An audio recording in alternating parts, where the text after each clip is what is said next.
Hi friends, welcome to Nadiya creatives. இன்னைக்கு நம்ம பார்க்க போகிறது சூப்பரான நம்மளோட பொங்கல் ரெசிபி, பொங்கல் விளாக் தான். இன்னைக்கு என்னென்ன செய்யலாம் பொங்கலுக்கு அப்படின்றது ஒரு விளாகாக போட போகிறேன். அதுக்கு நான் முதல்ல வந்து திணை அரிசியும் சிறுபருப்பும், திணை அரிசி 3/4 கப்பு, சிறுபருப்பு 1/4 கப்பு எடுத்துட்டு நல்லா முதல்ல வந்து ட்ரை ரோஸ்டாக லைட்டாக வறுத்துட்டேன். வெறும் எண்ணெய் சேர்க்கல, வெறும் பாத்திரத்தில் நல்லா வறுத்துட்டு நல்லா ஒரு மணி நேரத்துக்கு நல்லா ஒரு 4-5 தண்ணி ஊற்றி நல்லா வாஷ் பண்ணுறேன். ஏன்னா சிறுதானியத்தில் நிறைய அழுக்கு வரும். அதனால நல்லா ஒரு 4-5 தண்ணி வாஷ் பண்ணிட்டு 1 மணி நேரத்துக்கு ஊற வச்சு வச்சிருந்தேன். ஊற வச்சு வச்சிருந்ததை இப்போ கேஸ் ஆன் பண்ணிட்டு நம்ம வச்சிருக்கோம். இப்போ வந்து இதில் ஒரு சிட்டிகை அளவு உப்பு சேர்த்துருக்கேன். உப்பு சேர்த்துட்டேன், நான் அது உங்ககிட்ட காட்ட மறந்துட்டேன். உப்பு சேர்த்துட்டு அதை அப்படியே கொதிக்கட்டும். இப்போ தான் வச்சுருக்கேன். அதே மாதிரி வந்து சாம்பார், எல்லா காயும் போட்டு சாம்பார், சூப்பரான சாம்பார் இது. பொங்கலுக்கு எப்போவுமே அந்த சாம்பார் நல்லா டேஸ்ட்டாக கொடுக்கறதுக்கு எல்லா காய்கறியும் போட்டு வைக்கிற சாம்பார் இதுதான். ஒரு 3/4 கப் அளவுக்கு துவரம்பருப்பு எடுத்திருக்கேன். எடுத்துட்டு நல்லா வந்து வாஷ் பண்ணிட்டு அதுவும் 1 மணி நேரத்துக்கிட்ட ஊறி இருக்கு நல்லா. அதுக்கப்புறம் வந்து தக்காளி, நல்லா 3 தக்காளிக்கு பொடியாக கட் பண்ணி சேர்த்துருக்கேன். அதுக்கப்புறம் வந்து பூண்டு, நல்லா ஒரு பெரிய பல்லு பூண்டு வந்து முழுசாக உரிச்சு போட்டிருக்கேன். 2 பச்சை மிளகாவும் ரஃபாக சாப் பண்ணி சேர்த்துருக்கேன். அப்புறம் பெருங்காயம், மஞ்சத்தூள், அப்புறம் லைட்டாக உப்பு சேர்த்துருக்கேன். ஏன்னா பொங்கி வராமல் இருக்க. உப்பும் எண்ணெயும் சேர்த்தா பொங்கி வராது. எந்த குக்கிங் ஆயில் சேர்க்குறீங்களோ அந்த குக்கிங் ஆயில் ஒரு 2 ஸ்பூன் சேர்த்துருக்கேன். அவ்வளோதான். இது வந்து நல்லா வேக வச்சு ஒரு 4 விசிலுக்கு வேக வச்சு எடுத்துட்டு எப்படி இருக்குன்னு பார்க்கலாம். அதுக்கப்புறம் வெள்ளை பொங்கல், அதாவது சாதம், ஒயிட் ரைஸ். நான் வந்து நல்லா பொங்கல் மாதிரி செய்யாமல் ஒயிட் ரைஸ் மாதிரி செஞ்சு எடுத்துப்பேன். சக்கரை பொங்கல், வெண்பொங்கல் செய்வோம் இல்லைங்களா, அதனால வெள்ளை ரைஸ் வந்து 1 கப் அளவுக்கு எடுத்து அது வெந்துட்டு இருக்கு. அதை நான் பக்குவம் பார்த்து வெடிச்சிருவேன். ஏன்னா சாம்பாருக்கு அப்படி இருந்தால் தான் நல்லா இருக்கும். இப்போ வந்து விசில் வந்து போட்டுடலாம். எல்லாமே வந்து ஆன் பண்ணி வச்சிருக்கேன். 3த்தையுமே நல்லா 1 மணி நேரம் ஊற வச்சு வச்சிருந்தேன். இப்போ இது நல்லா வந்து கொதி வந்து நல்லா கூடவே இருந்து பார்த்துட்டு நல்லா வெந்த பிறகு அதுக்கப்புறம் வந்து பால் வந்து ஒரு 1.5 கப் அளவு சேர்த்துப்பேன் நான். இது வந்து ஒரு 2.5 கப் அளவுக்கு தண்ணி சேர்த்துருக்கேன். சேர்த்துட்டு நல்லா வந்து வேகட்டும். வெந்த பிறகு நீங்கள் விருப்பப்பட்டால் குக்கரில் கூட சேர்த்துக்கலாம். ஆனால் நான் பொங்கல் வந்து குக்கரில் வைக்க வேண்டாம் அப்படின்றதுனால இந்த மாதிரி சேர்த்துருக்கேன். பக்குவம் பார்த்து நம்மளே செஞ்சுக்கலாம் அப்படின்னு சொல்லிட்டு. அதே மாதிரி இன்னைக்கு வந்து நம்ம பொங்கல் வந்து டிஃப்ரெண்ட்டான பொங்கல், திணை அரிசி பொங்கல் இல்லாமல் அது கூட வந்து சாக்லேட் ஃப்ளேவரில் இருக்கிற மாதிரி நம்ம செய்ய போகிறோம். அது என்னன்றதை நம்ம வீடியோவில் போக போக பார்க்கலாம். இப்போ இந்த அளவுக்கு நல்லா வெந்து கிடச்சிருக்கு பாருங்க. நல்லா சாஃப்டாக வெந்திருக்கு சிறுபருப்பும் அந்த திணை அரிசியும். இப்போ இதில் நம்ம நாட்டு சக்கரை சேர்த்துக்கலாம். அதுக்குள்ள ஒரு கப் அளவு பால் சேர்த்துக்கலாம். நல்லா டேஸ்டாக இருக்கும். அதுக்காக பால் வந்து 1 கப் சேர்த்துட்டு நல்லா கலந்து கொடுத்துக்கலாம்.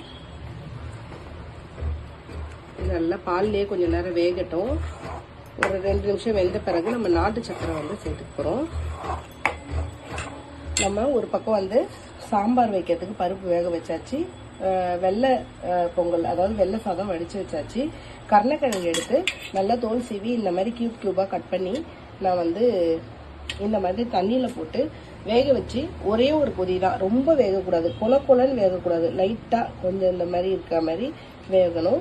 இந்த அளவுக்கு வெந்த பிறகு எடுத்து தனியாக ஒரு பிளேட்டில் மாற்றிக்கணும். இந்த வந்து கொஞ்சம் தண்ணியை வந்து இதை ஊற்றிட்டு நான் புளி தண்ணி ஊற்றி எப்படி வந்து உப்பு காரம் வந்து மிக்ஸ் பண்ணுறேன்றதை உங்களுக்கு காட்டுறேன். இப்போ கொஞ்சமாக சாம்பாருக்கு புளி கரைச்சி வச்சுருந்தோம். அதுலேருந்து ஒரு 2 புளிக்கரண்டி அளவு புளி தண்ணி வந்து எடுத்தாச்சு. அதில் மசாலா வந்து ஆட் பண்ணிக்கலாம். மஞ்சத்தூள் ஒரு 1/4 ஸ்பூன், மிளகாத்தூள் ஒரு ஸ்பூன்லேருந்து 1.5 ஸ்பூன் வரைக்கும் சேர்த்துக்கலாம்.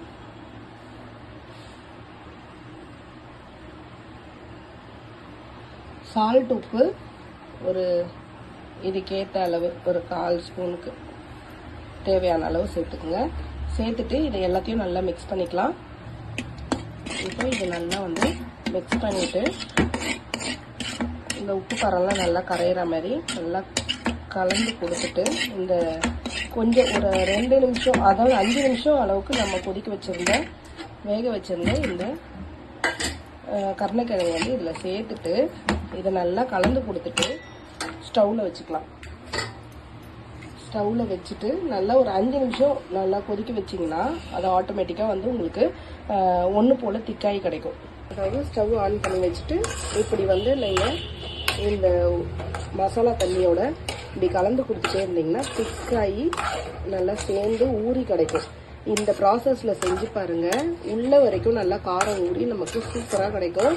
நீங்க சும்மா வேக வச்சு எடுத்து உப்பு காரம் மிக்ஸ் பண்ணி சேர்த்து செஞ்சீங்கன்னா மேல வந்து உங்களுக்கு உப்பு காரம் இருக்கும், உள்ள வந்து ஊறியே இருக்காது. உள்ள வந்து அந்த கருணைக்கிழங்கு வந்து அப்படியே தான் இருக்கும். இது வந்து நல்லா தான் இருந்தது ஒயிட்டா. நான் வேக வச்சு எடுத்து வச்சு ஒரு 10 நிமிஷம் அப்படியே வச்சுட்டேன் இல்லைங்களா, அதனால கருப்பாயிருச்சு. மற்றபடி நல்லா தான் இருந்தது. இதெல்லாம் டக்கு டக்குன்னு அப்பப்பவே செஞ்சிடணும். நம்ம ஒரு சைடு பொங்கல், ஒரு சைடு சாதம், இது மாறி மாறி வைக்கிறதுனால நமக்கு கொஞ்சம் லேட் ஆகிடுச்சு. இது கொஞ்சம் அந்த எல்லாம் திக்காய் வரட்டும். அதுக்குள்ள நம்ம பொங்கல் எப்படி இருக்குன்னு பார்த்துடலாம். நல்லா பால்லாம் ஊற்றி சூப்பராக வெந்து கிடச்சிருக்கு பாருங்க. இப்போ வந்து நம்ம வெல்லம் வந்து சேர்த்துடலாம். நான் வந்து நாட்டு சக்கரை தான் சேர்க்க போகிறேன். இப்போ நம்மளோட நாட்டு சக்கரை சேர்த்துக்கலாம். எந்த பிராண்ட் வேணாலும் சேர்த்துக்கலாம். நான் வந்து இது வந்து 1.5 கப் அளவு சேர்த்துக்கிறேன்.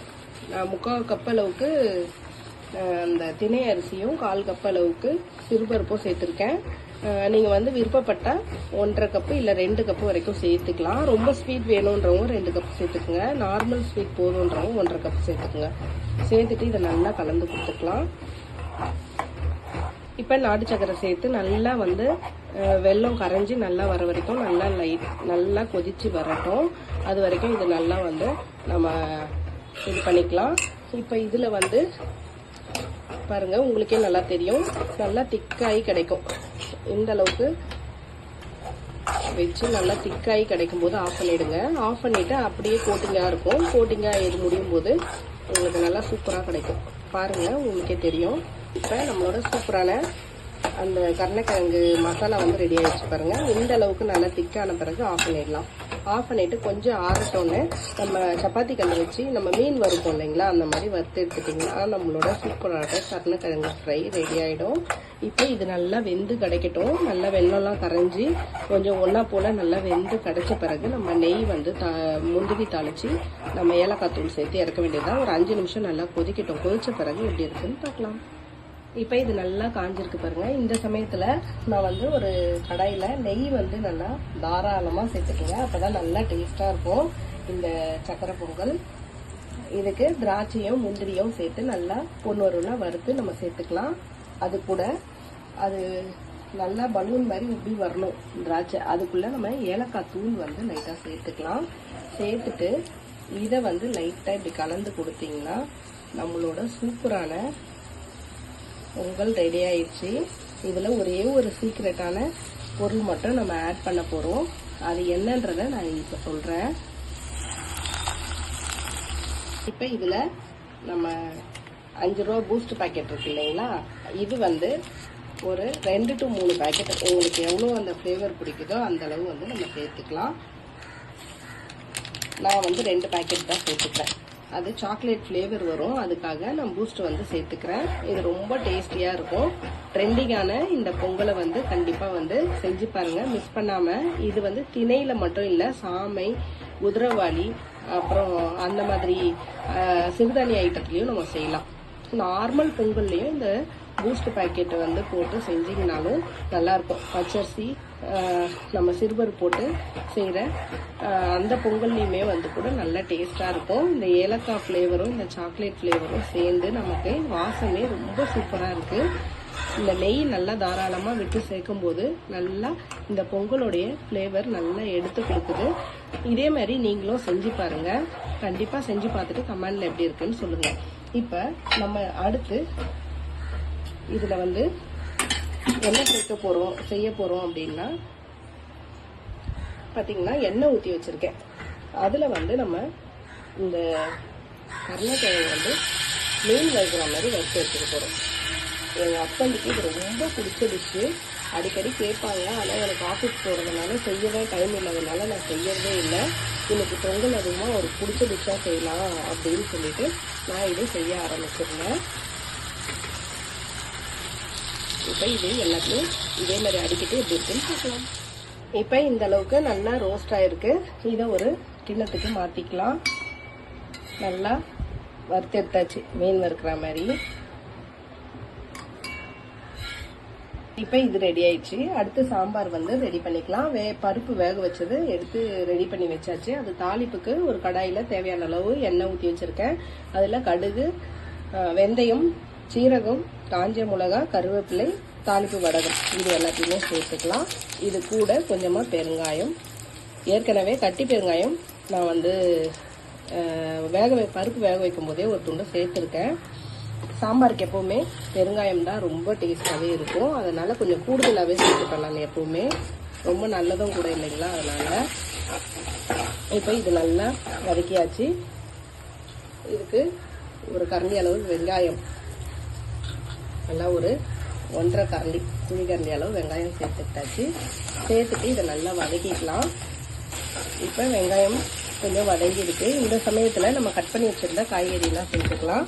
என்னென்ன காய் நான் சேர்த்துருக்கேன்னா, சக்கரவள்ளி கிழங்கு, பூசணிக்காய், மஞ்சள் பூசணிக்காய், கத்திரிக்காய், அதுக்கப்புறம் வந்து கருளைக்கிழங்கு, அதுக்கப்புறம் வந்து அவரைக்காய், பீன்ஸு, கேரட்டு, பச்சை மொச்சப்பயிறு. இது நம்ம காஞ்ச மொச்சை கொட்டையில் வந்து நம்ம வந்து சாம்பார் வச்சு நிறைய வீடியோஸில் பார்த்துருப்பீங்க, நான் போட்டிருக்கேன்.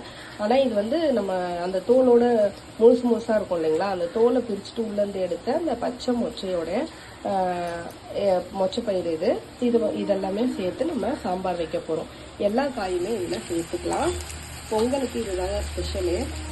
எல்லா காயும் தனித்தனியாக, ஒரு சில வீட்டில் வந்து பூசணிக்காய் தனியாக, இது தனியாக, அது தனியான்னு செய்வாங்க. நாங்கள் வந்து எல்லாத்தையுமே ஒன்றா சேர்த்து அப்படியே சாம்பார் வச்சுட்டு ஏதாவது ஒரு வறுவல் செஞ்சு வச்சுட்டு சக்கரை பொங்கல், வடை, பாயசம் செஞ்சிருவோம். ஆனால் இன்றைக்கி நான் செய்யலை, வெறும் சக்கரை பொங்கல் வடையோடு நிறுத்திக்கிட்டேன். ஏன்னா எனக்கு ரொம்ப உடம்பு சரியில்லை. நேற்று வரைக்குமே ஆஃபீஸ் ஒர்க் போயிட்டு இருந்தது எனக்கு. இன்னும் காலையில் எழுந்து நைட்டு வந்து கொஞ்சம் நேரமும், காலையில் வந்து கொஞ்சம் நேரமும் க்ளீனிங் ஒர்க்லாம் செஞ்சுட்டு மதியானமாக தான் நான் இது எல்லாமே செய்ய ஆரம்பிச்சிருக்கேன். லேட்டாக சாமி கும்பிட்டாலும் நம்ம வீட்டில் பொறுமையாக செஞ்சுக்கலாம் அப்படின்னு சொல்லிட்டு, ஏன்னா நம்ம டைமிங் அந்த மாதிரி வேலைக்கு போகிறதுனால நமக்கு எப்போ முடியுமோ அந்த மாதிரி செஞ்சுக்கிற மாதிரி நம்ம வசதிக்கு ஏற்ற மாதிரி செஞ்சுக்கிறோம். முன்ன மாதிரி நம்மளால டைமுக்கு செய்ய முடியல. ஏன்னா வீட்டில் இருந்தால் ஒர்க்கெல்லாம் நேற்று முடிச்சிருக்கேன். நேற்று வீட்டில் இருக்க முடியாதனால எல்லாமே வந்து இன்றைக்கி தான் ஒர்க்கு எல்லாமே ரெடி பண்ணுற மாதிரி ஆயிடுச்சு. இப்போ இது எல்லாமே நல்லா எண்ணெயில் வதக்கியாச்சு. இப்போ மஞ்சள்தூள், மிளகாத்தூள், உப்பு சேர்த்துக்க போகிறோம். இப்போ இதில் மிளகாத்தூள் ஒரு 2 ஸ்பூன் அளவு சேர்த்துக்கலாம்.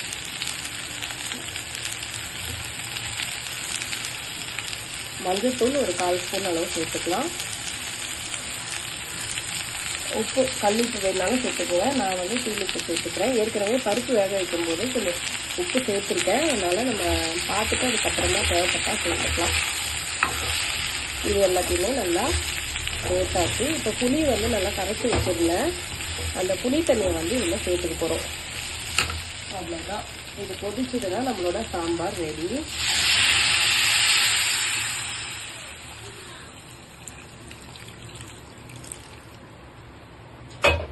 பருப்பு வெந்ததோட கலந்துட்டேன். இதோட சாம்பார் ரெடி. இது நல்லா வேகட்டும். ஒரு 10 நிமிஷத்துக்கு நல்லா தட்டு போட்டு மூடி வேக வச்சுட்டு எப்படி இருக்குன்னு பார்க்கலாம். இப்போ அந்த சாம்பார் கொதிச்சுட்டே இருக்கிறதுக்குள்ள உளுத்தம்பருப்பு மாவு அரைச்சி ரெடி பண்ணிட்டேன்.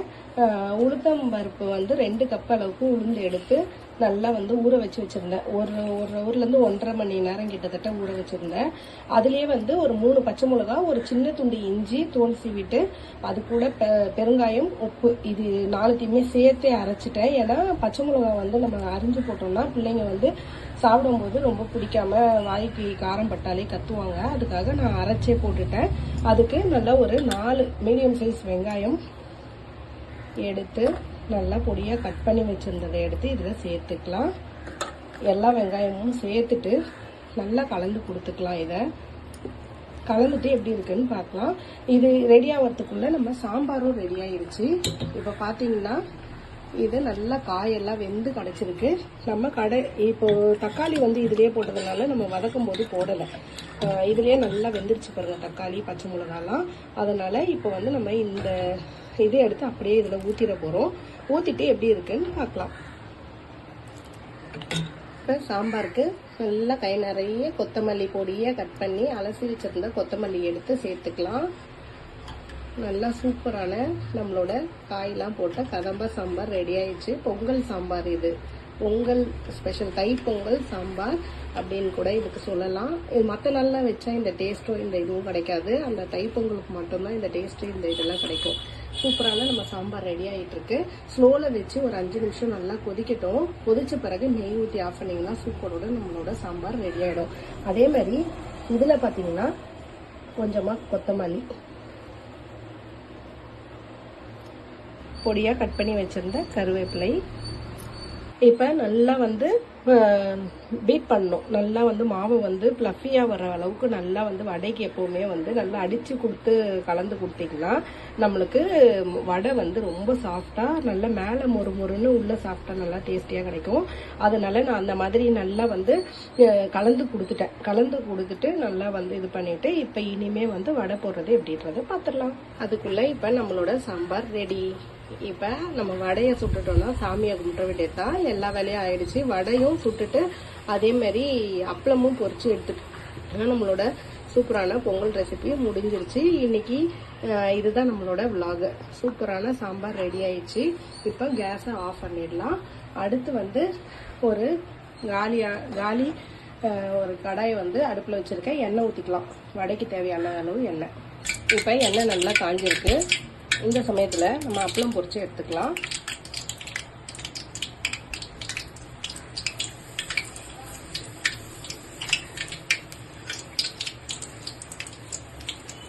இப்போ கடகடன்னு ஒரு 10 அப்பளம் பொரிச்சு எடுத்துட்டு அதுக்கப்புறம் வடை போட்டோம்னா அதுக்குள்ளே எண்ணெய் நல்லா காஞ்சிருக்கும்.